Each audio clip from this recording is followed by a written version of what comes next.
Bismillahirrahmanirrahim. Assalamualaikum warahmatullahi wabarakatuh. Waalaikumsalam warahmatullahi wabarakatuh. Masya Allah, luar biasa ya Bu ya. Menjawab salamnya sudah cukup baik, tandanya anak sehat. Amin. Tidak cacingan. Ya, yang saya hormati Ibu Kepala Sekolah, kemudian Ibu Pembina UKS dan Ibu Guru, juga di sini ada ibu-ibu ya, wali murid dan anak-anakku semua yang saya cintai. Sekali lagi, Assalamualaikum warahmatullahi wabarakatuh.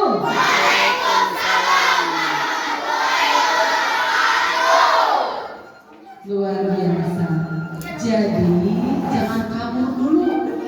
Hari ini ibu tidak bawa suntikan, tapi hari ini ibu bawa obat untuk mencegah kecacingan. Cung di sini yang kecacingan, ada nggak? Ya, ibu-ibu, kebetulan ya hari ini ibu-ibunya ada, jadi pas hari ya. Mohon diperhatikan anak-anakku semua, waktunya tidak lama ya.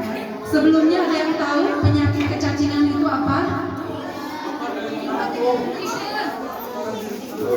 Kotoran dari makanan. Pintar, hebat, Masya Allah. Ada lagi? Apa saya kecacingan? Penyakit dari kotoran apa? Cacing. Kontaminasi makanan. Dari apa lagi? Makan apa? Ya. Jadi begini sayang. Penyakit kecacingan itu penyakit yang disebabkan oleh cacing. Jelas, ya. Banyak terjadi pada anak usia di atas 2 tahun. Banyak terjadi. Ya. Kenapa banyak terjadi di atas anak usia 2 tahun? Karena anak usia 2 tahun sudah mulai main dengan media tanah. Ya. Anak usia di atas 2 tahun banyak yang main kadang-kadang tanpa alas dengan sendal atau nasi dengan sepatu. Nah, angka penyakit kecacingan di Indonesia itu masih sangat tinggi sekali, khususnya pada anak usia di atas 2 tahun. Ya. Nah, mohon diperhatikan yang harus diketahui ya, gejala kecacingan. Kalau sudah terjadi kecacingan anak, gejalanya adalah yang pertama, daya tahan tubuhnya akan rentan. Jadi si anak akan mudah sakit. Sakit itu biasanya gangguan pencernaan, entah diare, entah muntah, lemas, kurang konsentrasi. Nah, di sini siapa nih yang kalau belajar tidak konsentrasi? Hati-hati. Kalau belajar tidak konsentrasi, apakah ini kecacingan ataukah memang tidak fokus memikirkan yang lain? Kalau kecacingan beda. Dia biasanya anaknya itu cenderung lebih lemes, pandangannya itu layu. Ya, karena badannya itu tidak fit. Nah, gejala lanjutnya konsentrasi menurun sehingga pelajaran yang diberikan sama guru tidak mulai masuk. Akibatnya apa? Yang lain bisa mengerjakan tugas-tugas sekolah, anak yang ini beda, agak terlambat. Gejala lanjut yang lebih parah lagi, kecacingan ini bisa menyebabkan berdampak anemia dan bahkan kematian. Ini gara-gara cacing. Ya. Apalagi kalau misalkan ada anak yang kalau BAB sudah keluar cacing, hati-hati ya. Oke, nah sekarang ada cara bagaimana caranya supaya anak mencegah cacingan.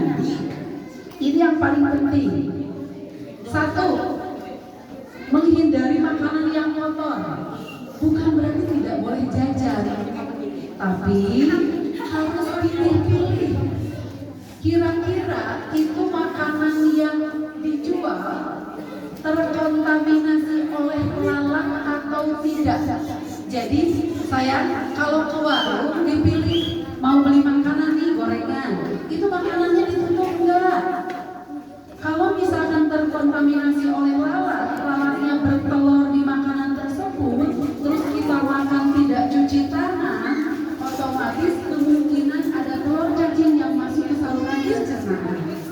Ya, kemudian telur cacing yang paling banyak itu berada di tanah. Nah, hati-hati yang jam istirahat main tanah, kemudian makan tidak melakukan cuci tangan. Nanti akan saya ajarkan atau ingatkan kembali bagaimana cara mencuci tangan. Ya. Nah, kemudian harus dipastikan makanan yang masuk itu harus betul-betul dalam kondisi bersih. Oke. Kemudian, nah hati-hati juga nih, ibu-ibu yang punya balita harus aman sarang media tanah. Mohon harus hati-hati. Jadi biasakan upami kos aman harus dicuci menggunakan sabun. Ya. Nah, pada anak yang cukup besar harus sudah mulai diajarkan nih anak-anak semua cara cuci tangan. Yang kedua, untuk ibu-ibunya hati-hati, makanan harus dimasak dalam kondisi benar. Artinya matang. Dipilih sayuran yang harus betul-betul matang dan sayuran yang cukup air mendidih cukup hanya dicelupkan saja. Itu harus bisa dibedakan, ya. Karena apa? Kadang-kadang telur cacing, ya, kita tidak tahu ada di bahan makanan. Ibu tidak mencuci dengan bersih, lalu direbusnya tidak betul-betul matang, akibatnya parasitnya masuk ke dalam tubuh si anak. Oke. Nah, bila anak mengkonsumsi buah dan sayur mentah, pastikan sudah dicuci dengan benar. Ya, yang dicuci apa? Sayur dan buah. Betul. Nanti ingetin mamanya ya. Oke. Yang ketiga, biasakan rajin mencuci tangan dan kaki dengan menggunakan sabun. Ya, ada yang sudah tahu cuci tangan yang bersih, cuci tangan yang efektif? Mungkin Bu Guru pernah mengingatkan. Ada yang bisa? Baik, diingatkan ya. Oke, 6 langkah cuci tangan yang efektif cukup 30 detik saja. Nih, mama-mamanya juga ya. Oke. Lagunya bebas, mau apa saja mau. Sebelum kita makan, cuci tangan dulu. Bisa? Kita ingatkan 6 langkah cuci tangan. Silakan dipraktekkan ya. Tangannya ke atas, ya. Ya. Di air yang mengalir. Kasih sabun yang digunakan sabun cair. Boleh, mau sunlight boleh, mau sabun merek apapun boleh, yang penting sabun cair. Kenapa tidak boleh sabun batai? Boleh soklen cair. Sabun batai boleh, tapi harus dibagi-bagi berdasarkan anggota keluarganya. Karena apa? Kalau sabun batang dipakai rame-rame, jadi sabun tersebut akan terkontaminasi oleh bakteri dari satu tangan ke tangan yang lain. Jadi mendingan sabun cair. Mulai dari sekarang, nih anak-anak semua nih, perhatikan ya. Di rumah kalau ada botol kecil bekas, masukkan sabun cair. Biasakan bawa ke sekolah atau kemanapun. Jadi kita tidak akan repot nyari sabun untuk cuci tangan kalau mau makan. Kalau air kan pasti ada, ya. Tapi sabun yang jarang sekali ada. Jadi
diputar-putar, kemudian basuh di air yang mengalir. Sudah gitu lapnya kemana?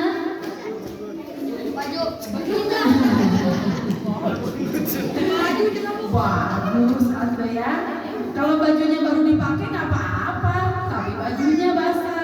Jadi lapnya selain tadi kata ibu harus bawa sabun yang kecil ya, bawa lagi kalau nggak tisu atau lap tangan. Jadi kemana-mana bawa dua ya. Oke, cuci tangannya sudah paham. Sekali lagi praktekkan yuk. 1, mana? 2, punggung tangan. 3, sela-sela jari. 4, buku jari. 5, takut apa? Ngupil. Kemudian kuku diputar-putar. Kemudian dibanting cukup 6 langkah 30 detik, efektif membunuh 80% kuman yang ada di tangan kita. Oke, dilanjut ya.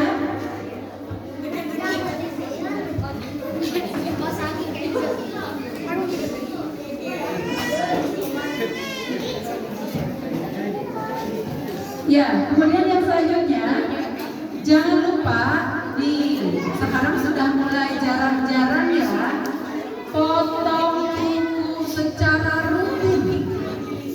Ya, ayo potong kuku secara rutin ya.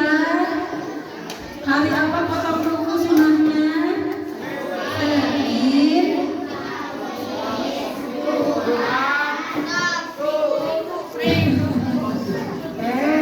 Panjang. Hari Senin. Hari Jumat. Boleh ya. Jadi biasakan, karena apa? Di sela-sela kuku banyak telur cacing yang bersarang. Cuci tangannya kalau kukunya panjang tidak akan efektif. Ya. Nah, dilanjutkan, hindari kebiasaan menggigit kuku. Ayo, siapa yang suka gigit kuku? Kebiasaan anak yang sering gigit kuku ini resiko kecacingan, apalagi kalau tidak cuci tangan yang bersih. Kemudian ini untuk mama-mamanya nih, jangan biarkan anak-anak menggaruk pantatnya. Harus hati-hati nih. Jadi kita harus curiga kalau ada anak kita yang menggaruk pantatnya. Ya, hati-hati, berarti dia sudah mulai ada gejala gatal. Ya, jadi pantat terutama, mohon maaf, daerah anusnya, lubang anusnya. Nah, bila telur cacing akan menempel di tangan dan masuk kembali ke pencernaan, apalagi kalau si anak tidak cuci tangan. Yang selanjutnya, jangan lupa ya, kebiasaan mencuci tangan itu, 1, kapan saja cuci tangan yang baik? Setelah buang air besar, kemudian mau makan, setelah main dari luar. Oke. Kemudian nih, biasakan kalau habis main kotor-kotoran, main pos lompatan ya. Jadi dibiasakan harus ganti pakaian. Kadang-kadang ini sering lupa, habis main kotor kene salirana, tidak ganti pakaian lanjut makan. Ini harus hati-hati. Kemudian yang ke-9, ganti pakaian anak sebelum tidur. Ya, jadi jangan pakaian bekas main dipakai tidur. Harus hati-hati. Kadang-kadang kalau nggak kerasa garuk-garuk. Mandi dan bersihkan, mohon maaf, harus terutama di pagi hari. Jangan ibu-ibu mamanya ingatkan anak-anak semua nih.